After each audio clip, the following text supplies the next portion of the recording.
Today let's talk about a botanical cuneiform sign that has a meaning that's related to this guy.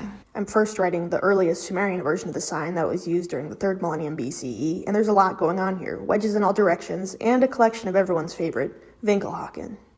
By the 1st millennium, the signs have simplified quite a bit, and actually this sign is interesting because it has distinct regional variations. Here I'm writing the Neo-Assyrian form, which was used in the northern region of Assyria during the 1st millennium. And then next I'll write the Neo-Babylonian form, which was used in the southern region of Babylonia in the 1st millennium. Most signs have some regional differences, but this one's quite dramatic, and my best guess is because the sign is so complicated to start with, there's more choices that scribes could make as they work to simplify the sign over time. This sign can represent the syllable sa, specifically sa 6, as numbered by modern scholars to differentiate it from other signs that can also represent the syllable sa. Now getting to the botanical meaning that I promised, this sign can also represent the Sumerian word for date palm, which is GIŠNIMBAR, and its equivalent in Akkadian is gišimmaru. Back to this guy, my friend Sima made a really great video about the object in their left hand here, which is a very mysterious bucket or bag. I can fully endorse the interpretation that it has nothing to do with aliens or secret Anunaki technology or anything like that. It's just that people have similar problems that they solve in similar ways, and that sometimes means putting a handle on something to carry it easier. But it turns out there's a lot of scholarly debate about what these guys hold in their right hand, so let's talk about that. There are several different versions of these figures in these poses. Here are 2 examples from Sennacherib's palace at Dur-Sharrukin.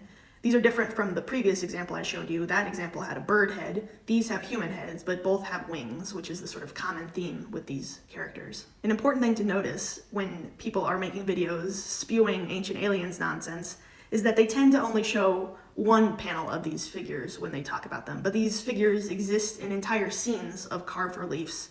And so we have to talk about the entire context that they exist in, not just one panel at a time. This is my favorite example because the scene that these characters exist in is actually carved very small on the bucket. When we zoom in, we can see 2 of these winged figures touching whatever they're holding in their right hand to this plant, which is central to the scene. But the ancient aliens people usually exclude the plant part.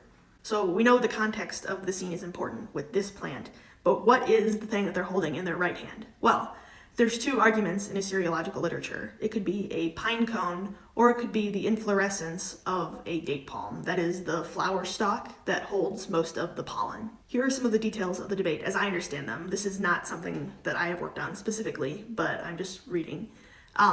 Date palms and pine trees both definitely existed in ancient Mesopotamia. Some scholars are saying, however, date palms couldn't produce fruit as far north as Assyria, where these kings are. These are Neo-Assyrian kings who are using this motif primarily.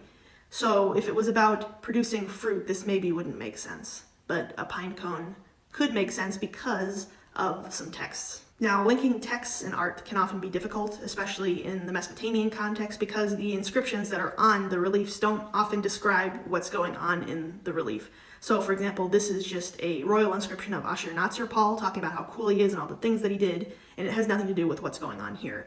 But we have some texts that talk about the creation of clay figurines with either bird or human heads and wings, and these figurines are called apkallu. And apkallu also show up in other texts as sort of religious or ritual specialists, and they're often translated as sages or something like that. I'm not going to get into that discussion, it's complicated as well. But these figures are often interpreted to be the apkallu, either with their bird faces or human faces. These texts about apkallu figurines, it says in their left hand they have a bandudu, funny, and in their right hand they have a mulilu. So the mulilu is interpreted to be this thing. And mulilu is a participle of the verb elelu, which means to purify or something. So it's interpreted that whatever they're holding, be it pine cone or date palm flower, it has to do with purification. But I think that misses out on the key action here of the apkallu touching the thing to the plant. Even if the thing in the right hand is maybe identifiable as something in real life, we still have to deal with what this plant is, which is complicated as well. In Assyriological literature, this plant motif is known as the tree of life, and unfortunately it doesn't show up at all in text, so we don't know that much about it other than it shows up in art a lot. And this doesn't really look like a real plant. There's been different arguments about maybe it is a date palm, maybe it's a willow tree, things like that. But I think we need to accept that all of this is stylized in one way or another, so we need to be skeptical about matching things one-to-one with reality. But with that being said, I think the argument about the thing in their right hand being a inflorescence, specifically of a date palm or not, makes a lot of sense, because then this action could be the apkalu shaking the pollen off the inflorescence onto the rest of the plant to artificially pollinate it, and the basket could be additional pollen or water for this process, and that is nice. Just because date palms didn't necessarily produce fruit in Assyria doesn't mean that they're not still symbolically important. They were certainly importing dates from the south and eating them. And so this could just be that the date palm itself is important even if it's not producing fruit in that geographic area. But I also think it's important to remember, once again, the context of these reliefs in palaces, where kings are trying very deliberately to showcase their power over all aspects of the world. We see at Ashurbanipal's palace at Nineveh all of the depictions of the royal lion hunt, where he's enacting his power over the wild by killing the lion. This motif shows up all the time in Ashurnasirpal's palace, so I think this is his sort of version of the lion hunt, showcasing his power instead over the natural world with the depiction of the artificial pollination. He's showing that he is so powerful, he can even control when plants reproduce. That's pretty impressive. Maybe not as impressive as hunting lions, but Ashurnasirpal was more of a nerd, I guess.